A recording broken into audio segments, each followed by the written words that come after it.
2023च्या संविधान संशोधनाप्रमाणे ती विधेयकं त्या ठिकाणी आलीत. आता यात अंतर काय होतं?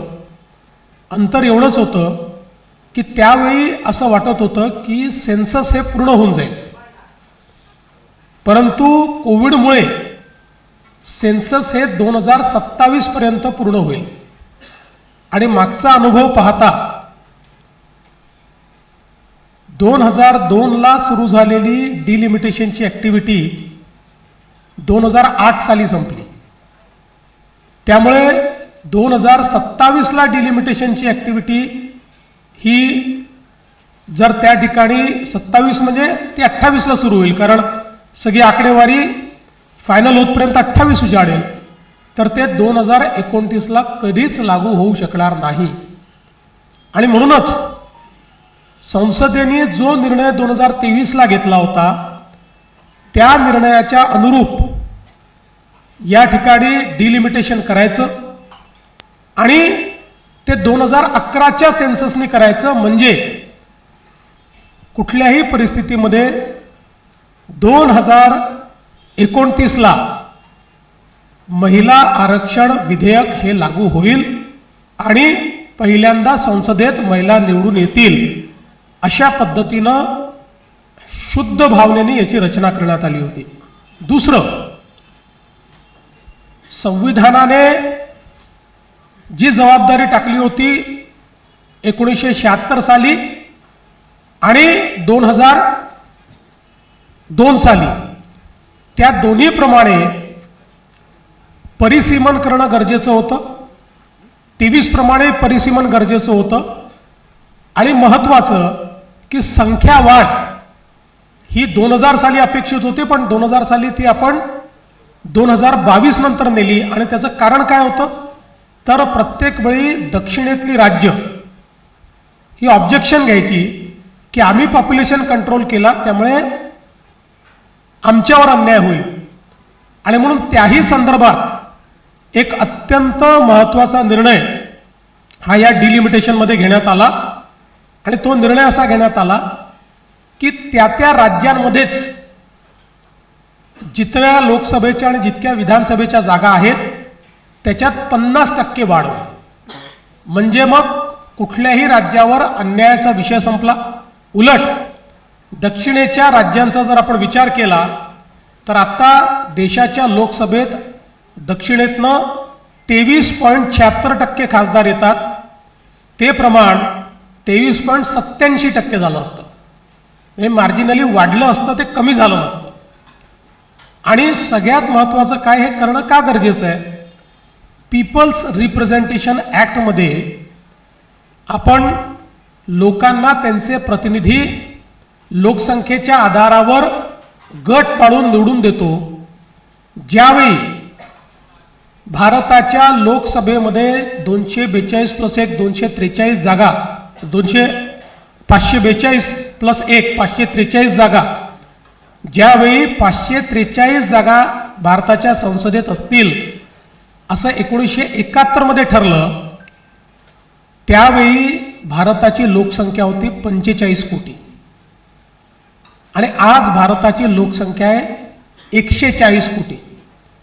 3 पटीने लोकसंख्या वाढल्यानंतर संसदेमध्ये जर रिप्रेझेंटेशन वाढवलं नाही तर संविधानाने लोकशाहीमध्ये पीपल्स रिप्रेझेंटेशन ॲक्टची जी तरतूद केलेली आहे तिच्याशी कुठेतरी प्रतारणा होईल.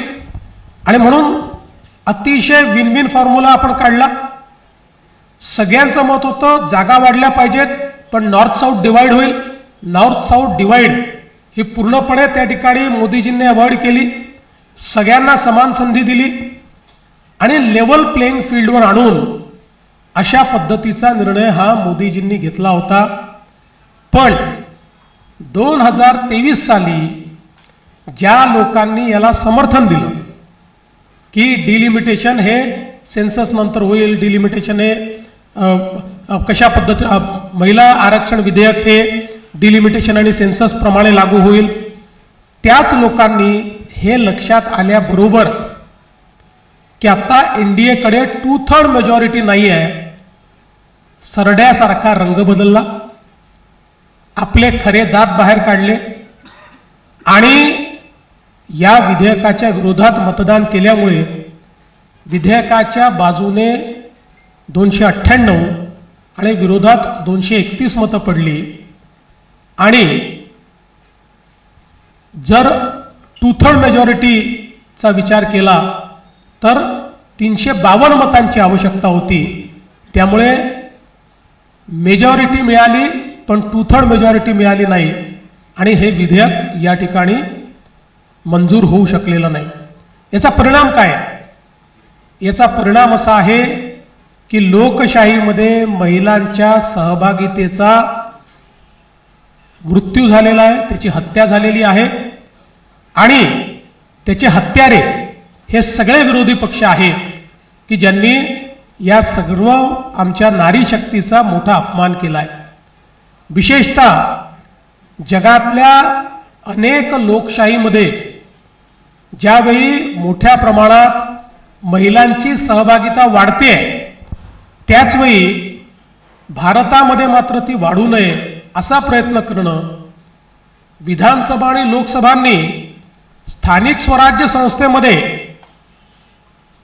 आरक्षण लागू करायचं आणि त्यांच्याकडे आरक्षण लागू करायची वेळ आली की पुरुषी मानसिकता,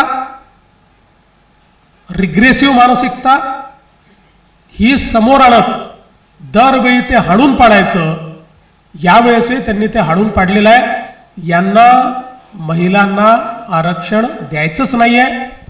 कसंही करून त्यांना विरोध करायचा आहे. आणि याचा दुसरा परिणाम काय झाला?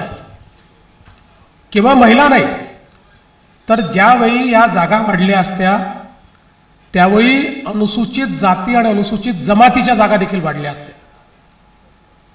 त्याही जागा हे विधेयक नामंजूर झाल्यामुळे आमच्या अनुसूचित जाती अनुसूचित जमातीच्या जागा आणि प्लस अनुसूचित जाती अनुसूचित जमातीच्या महिलांच्या जागा याच्यावर देखील एक मोठी कुऱ्हाड या लोकांनी घातलेली आहे. आपण विचार केला तर अगदी संसदेचा विचार केला तर आज आपल्या संसदेत 73 महिला आहेत. त्याच्याऐवजी 273 महिला या आपल्या संसदेमध्ये गेल्या असत्या. पण निश्चितपणे हे जे काही काम यांनी केलेलं आहे हे अत्यंत चुकीचं आहे आणि ही नेहमीच काँग्रेस आणि त्यांच्या साथीदारांची ही नेहमीच प्रवृत्ती राहिलेली आहे.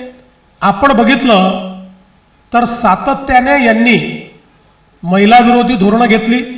मग शहाबानूचं प्रकरण असेल, सर्वोच्च न्यायालयाचा निकाल होता एका गरीब महिलेला न्याय देणार